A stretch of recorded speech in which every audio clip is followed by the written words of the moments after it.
وباعوا هيج ايه.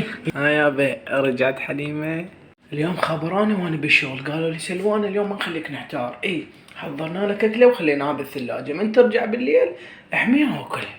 فانا ظليت احوص، ما راح شفت شنو الاكله، قلت له انت وياي يلا بسم الله.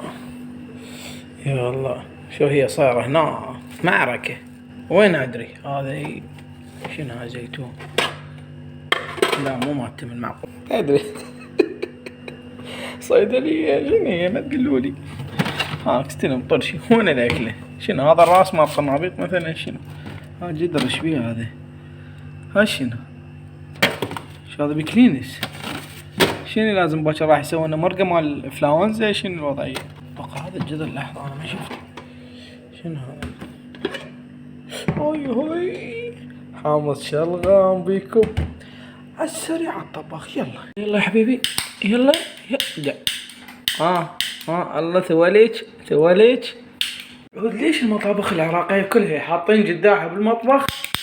بس هيجي بس طقه، اتحدى مطبخ عراقي عنده جداحة تعلق نار ابد، بس جدحة.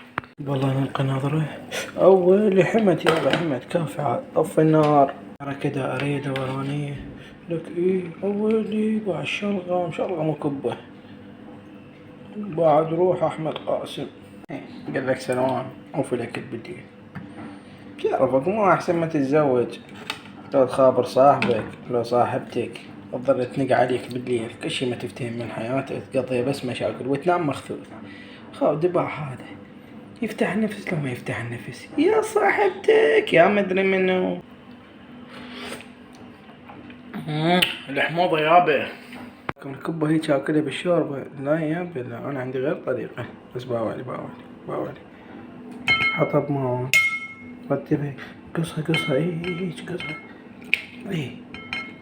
لك هاي جاب حار وهنا بحافة الماعون حار بارد، بس اذا حار لا يلوزك. وباعوا هيج باوالي زين في دور لك هاي لحظة ما تتفوت. عندك تلقي نظرة جربها وقل لي سلوان شنو انت. بسم الله.